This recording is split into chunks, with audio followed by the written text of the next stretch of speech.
जिनके घर में भगवान इतने दिन से पुत्र बनकर के बैठे हुए हैं, वो हमसे पूछ रहा है कर्म बंधन से छूटने का उपाय, और वो हमसे पूछ रहा है भगवान की प्राप्ति का उपाय। ये कौन सी लीला है?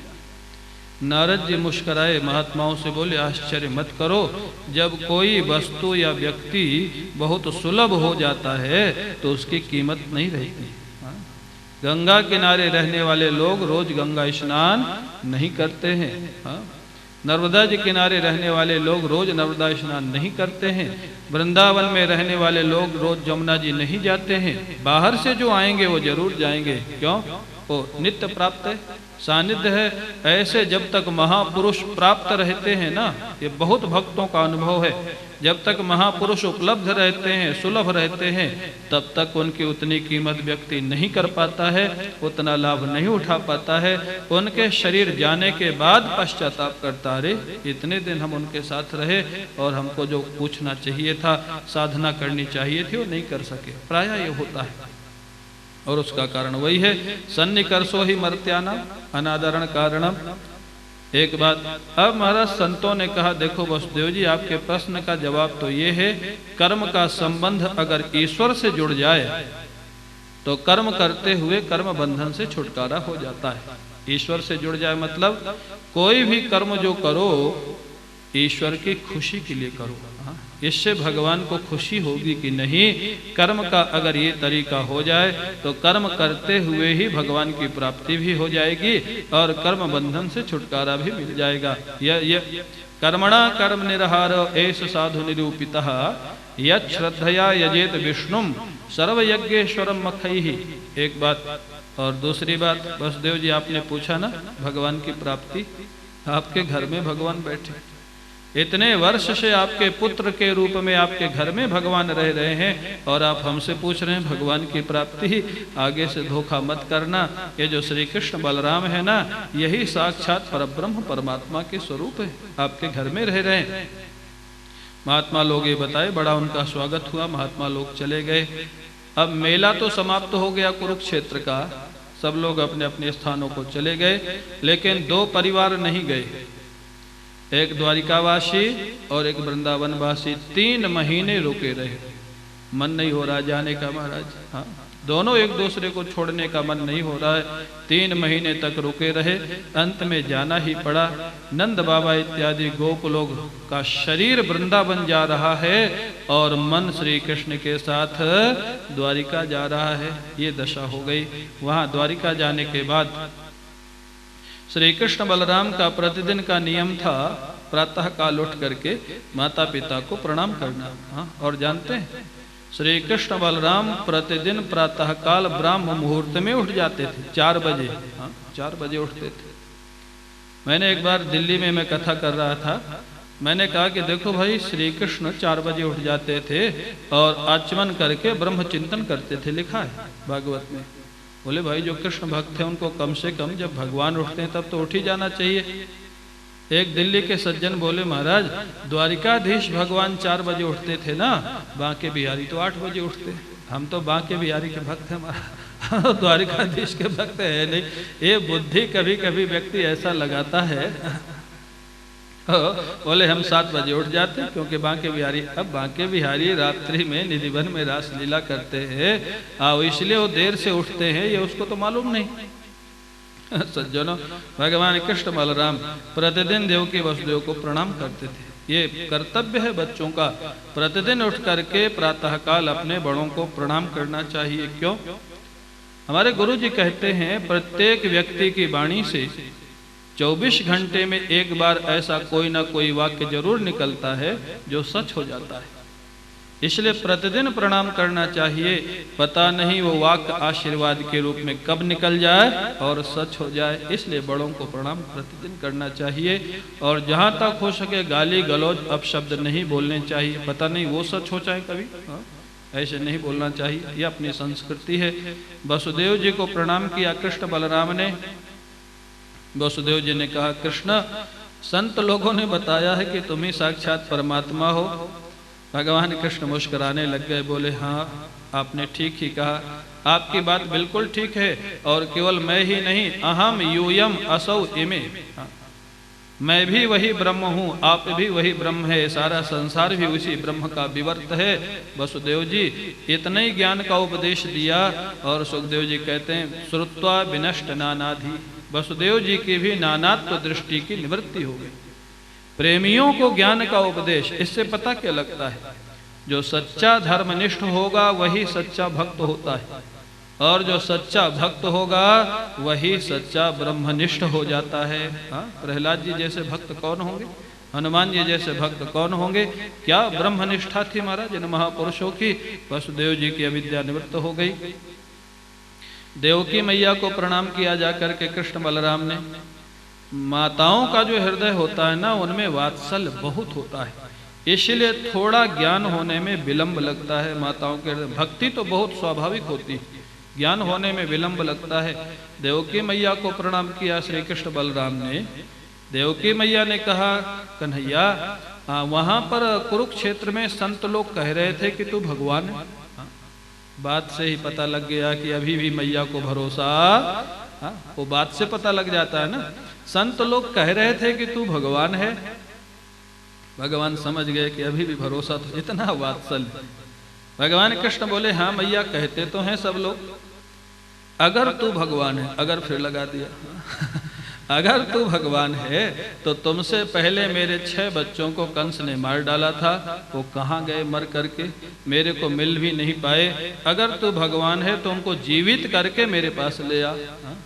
अगर भगवान भी मिल जाएं तो माताएं क्या काम कराएंगे, बच्चे ले आओ हमारे। ये माता का वात्सल्य, ये माँ का वात्सल्य। बोले हमारे बच्चे ले आओ, जो 6 मर गए थे उनको जीवित करके ले आओ। अब महाराज माँ का आदेश पालन करना था। श्री कृष्ण गए। महाराज बलि के यहाँ वो 6 बच्चे थे, सुतल लोक में देवता थे, शाप के कारण इनके गर्भ में आए थे और उनका उद्धार होना था। वो 6 बच्चे आ गए, भगवान ले आए। देवकी मैया का दुग्ध पान किया। वो दुग्ध पान करने से उनका जो शाप का दोष था छूट गया। शाप का दोष छूटने से वो पुनः देवता बन करके स्वर्ग को चले गए।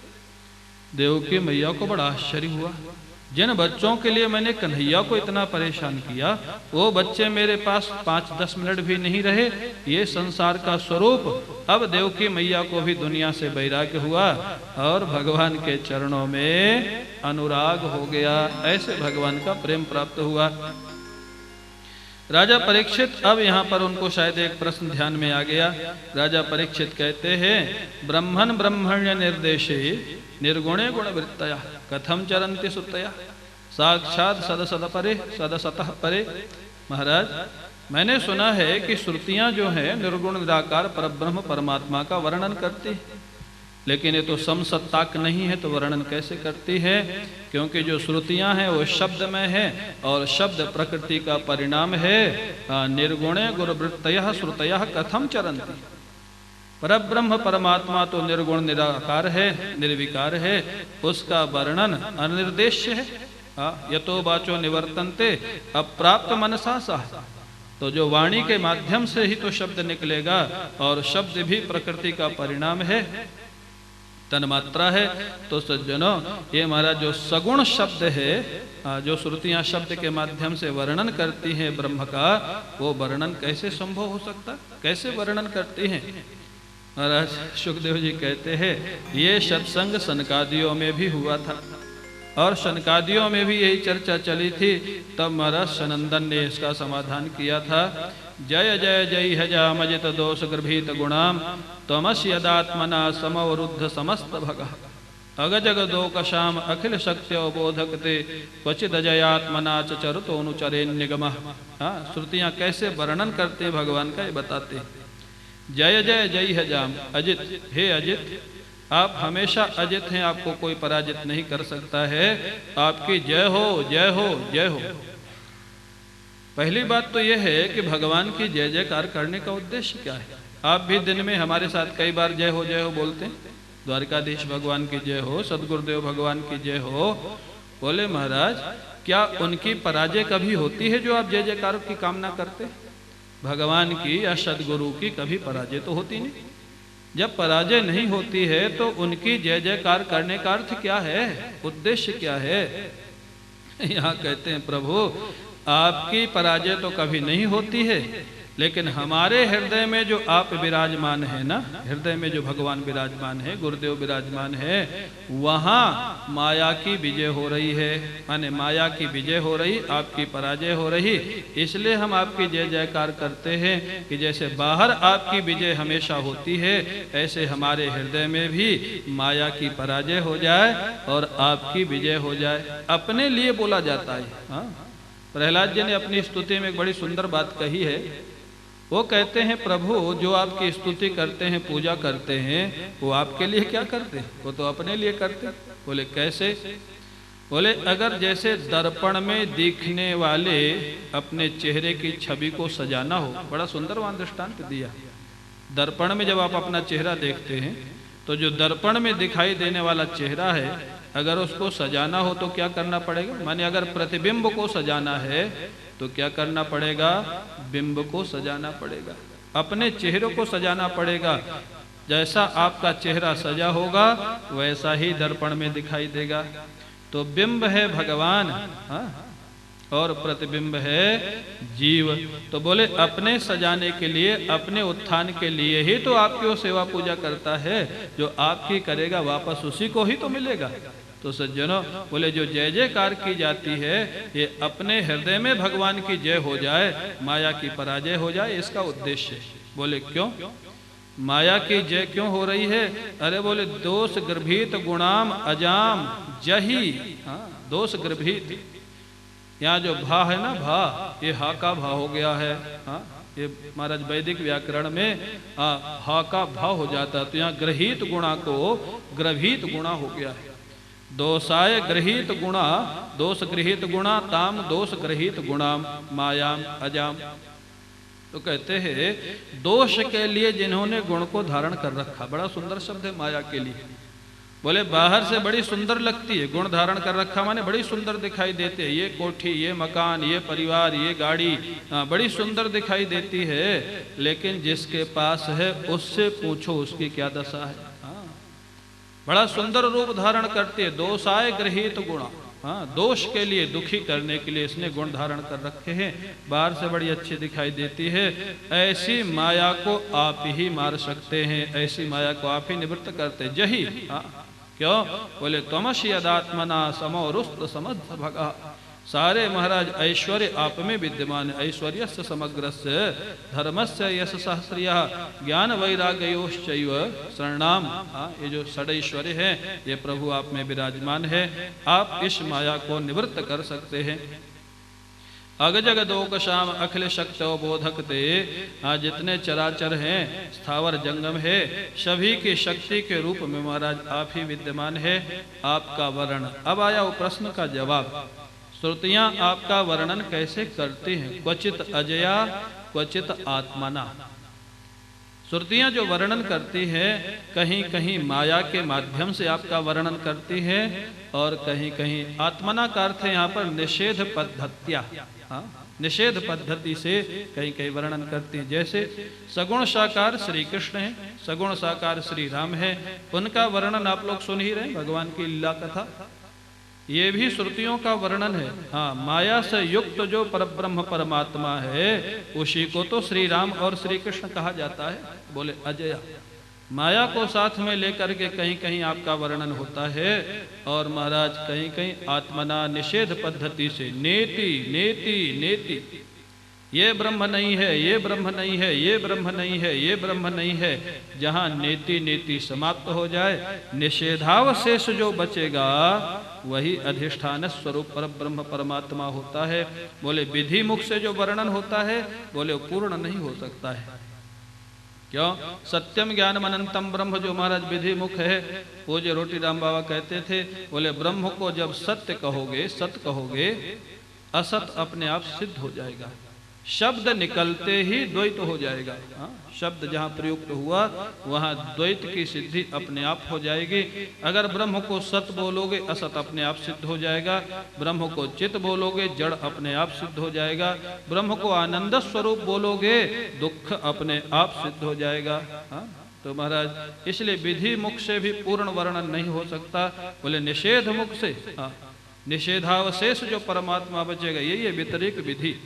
व्यतिरेक के द्वारा परब्रह्म परमात्मा की अनुभूति करके और फिर उसको सद्गुरु कृपा से अन्वित रूप में देखना, यही ज्ञान का स्वरूप है। यही श्रुतियां वर्णन करती है। ऐसे सुखदेव जी महाराज ने सुनाया। सुखदेव जी कहते हैं, राजन, भगवान कृष्ण का परिवार द्वारिका में बहुत बढ़ गया। हाँ, पुत्र पौत्र प्रपौत्र। अब भागवत में जो संख्या लिखी है सुन करके बड़ा आश्चर्य होता है। बोले इतना परिवार बढ़ा, 3 कोट्यः सहस्राणाम 88 शतानि च आसन यदुकुलाचार्याः कुमाराणाम इति श्रुतम। सुखदेव जी कहते मैंने भी सुना है, मेरे को भी भरोसा तो नहीं हो रहा है, लेकिन सुना है मैंने। कितने हो गए? बोले कितने हो गए?